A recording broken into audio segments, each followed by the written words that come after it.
When I started needle felting, I didn't know the dozens of techniques that can have such a big impact on how your project turns out and help make it look amazing, such as knowing how much wool to use, how to get two legs looking the same, or the best way to insert plastic eyes. So I'm going to share 10 helpful tips that I wish I knew when I was a beginner to needle felting, while showing you enough of the basics to easily needle felt these cute dogs. And you'll want to watch to the end, as my bonus tip will show you a way of inserting plastic eyes that will transform the cuteness of your felted item. So let's get started on improving your needle felting skills. The first thing I wish I knew when I started needle felting was how much wool to use. This can vary depending on factors such as what wool you're using and how firmly you're going to felt your item. I recommend using carded Corriedale wool as I am here. Once you've rolled it up as tightly as possible into a tube, it should be about a third bigger than you want the finished dog to be, as it'll shrink by about a third once you've felted it. Using a template can really help with this, as you can compare the rolled wool with the finished size of the dog and check that it's a third bigger. I really want to help you improve your needle felting skills, so to give you even more tips on needle felting for beginners, as well as the templates to make these dogs, I've poured all my best beginners tips into a downloadable PDF guide that also walks you through each detailed step of creating these adorable dogs. This comprehensive guide gives you more detailed instructions than I can fit into this video, along with lots of photos, measurements and templates to help you get the proportions right. Also, I share 15 tips on various techniques, including shaping the wool, achieving a smooth finish, and how to reverse felt to create a fur effect. Please see the link in the description below. This brings me on to my second tip, which is that you can help to create the shape you want to make before you've even started felting. Depending on how you roll the wool can determine the shape. So here I've made one end of this tube narrower than the other on purpose by wrapping more around one end, which will be the body, and the narrow end will be the dog's head. Also, it's better to start with less wool and gradually wrap some more wool around it if you need to. You can easily add more wool later to make your project bigger, but it's not so easy to make it smaller. My next tip helps you make sure you don't break your needles. I'm using two 36 gauge triangular needles in a multi-needle tool. Stab the rolled wool while you rotate it, just enough to stop it from unravelling. To make sure I don't break my needles, I'm using a soft mat underneath the wool, so that if your needle goes all the way through, it isn't hitting a hard surface. The needles can be very brittle, so stab slowly when you're first starting, making sure you're pulling the needle out the same direction as it went in. If it's becoming hard to stab, don't force the needle in. This could be a sign that you need to change to a finer needle or need to stop stabbing. Please don't forget to click the like button if you're enjoying this content. By doing this, you'll help other needle felters find the video. Tip 4 will help you even more to get the wool into the right shape. As I mentioned in tip 2, I've already started shaping by wrapping the wool to make one end narrower. But now we're going to start to shape the head by bending the narrow end over on the mat and stab all round the neck to keep the head bent over in that position. So remember, it's never too early to start shaping your item, and you can hold the wool at an angle while stabbing the wool to fix it into that shape. This brings me on to my next tip on shaping. Always try to stab in the direction you want the wool to go, so stab at a 90 degrees angle to the surface of the shape you're trying to create. Notice how the angle of my needle is changing as I stab around the dog. At this point, if you're making a white dog with patches, you can just take a round or oval thin piece of different coloured carded wool and place it onto the body and stab it all over to create a patch. That looks like a woolly slug. Thanks.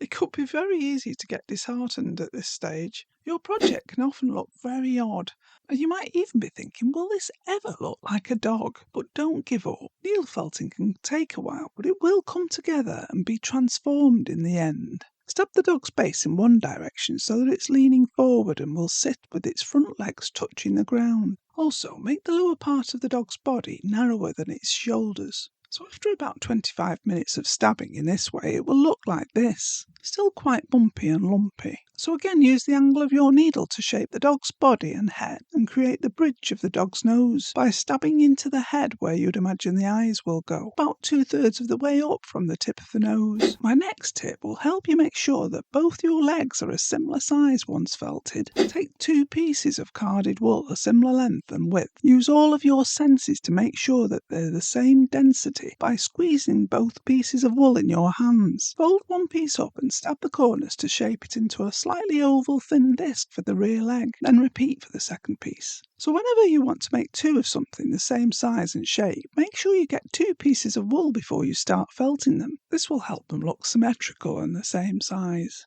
While the back leg is still softly felted, attach it to one side of the dog, making sure the bottom edge hangs slightly over the bottom of the dog. This is so that later when you've attached the foot and firmed it up, it will become flush with the base of the dog. Stab all around the top and the side towards the back of the leg into the body to make sure it's well attached. For the back feet, get another two smaller pieces of the same wool, both the same size, and roll one of them up as tightly as you can into a small tube shape. Then stab inwards from the end of the foot to make the front of the foot slightly larger and rounder. Tip 8 will help you when it comes to attaching parts to your project. I always find it easier to attach legs, for example, if you leave one end unfelted. So leave the back part of the foot unfelted, so that once you've pinned it in place, you can stab up through this unfelted wool into the back leg to attach it. Next, we're going to create a front leg and paw out of one piece of wool. So roll it up tightly to form a cylinder.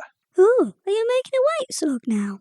No, Brian, it's going to be one of Patchy's front legs. As per my previous tips, I'm going to do the same for the leg as I did for the body. Stab the cylinder lightly, then bend one end over on the mat and stab all round this area to fix the wool into this position to form a paw. Then firm up the leg, leaving the other end unfelted to attach it to the body. However, sometimes I forget my own tips. Before I started this front leg, I should have made sure I got two pieces of wool roughly the same size, but I forgot to do this. So the second leg ended up too big. However, I did remember my next tip, which is to make sure you finish both legs and check they're the same size and shape before you attach either of them. So I discarded the second leg, which was too big, and created another one which turned out the same size as the first.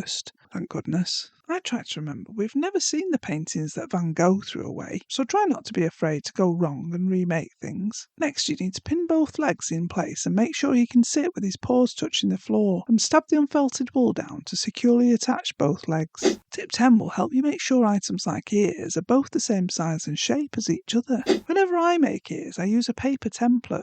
Any paper will do. Just draw the ear out and cut it out. Then stab around the ear template onto a small amount of wool. By the way, the ear template is included in the PDF I mentioned earlier. Fold the spare wool over into the middle of the ear and stab it down, leaving the top unfelted to attach it with. Peel it off the mat and felt the other side to firm it up slightly. Make sure it's the right size for your dog and felt inwards around the edges to make it smaller if you need to, but it doesn't have to look exactly the same as my dog. Every dog looks different in real life, so why shouldn't that be true in felting? Once you've finished, I'd love to see how your dog has turned out if you'd like to share them with me on Instagram or Facebook. Pin the ears in place, making sure they're level, and stab the unfelted wool onto the head and a little way down the ear to make sure the ears are attached. In a moment, I'm going to show you how I felted the tail and eyes. But first, if you have a reverse felting needle, you might want to give your dog some short fur by stabbing it all over with that. I explain reverse felting in more detail and how to get different effects with it in my PDF. For the tail, I use my tip on spreading out the wool and rolling it to make one end thinner so that the tail tapers off nicely once rolled. Felt it with your thicker needle for about 8 minutes and leave some unfelted wool to spread out and attach it with. It would have been better to reverse felt it at this stage before attaching the tail. So when I was trying to reverse felt the attached tail, I managed to stab myself. Yep, I still manage to stab myself now and again.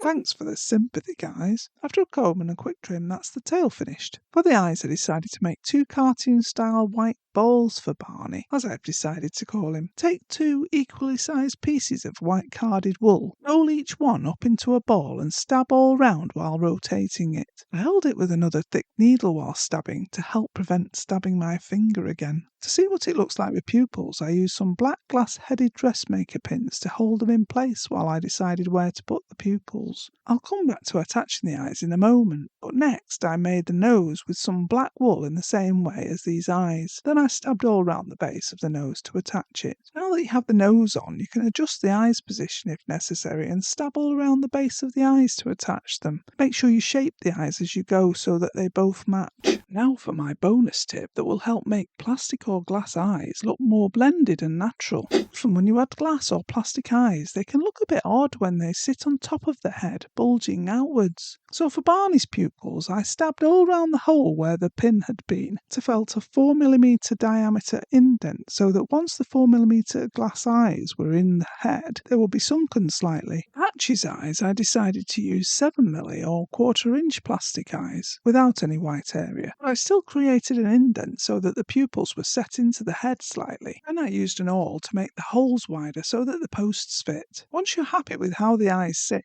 put a tiny amount of superglue on the post of the eyes and stick them in. Having them sunk into the head like this will help them look less like a bit of plastic stuck on. There's one more thing you really want to learn to help you get amazing needle felted results fast. And in this video, I don't just show you one method of saving time, I share 10 simple tips that save me over 3 hours. Don't forget to subscribe and click the bell to see more videos like this. Thanks for watching.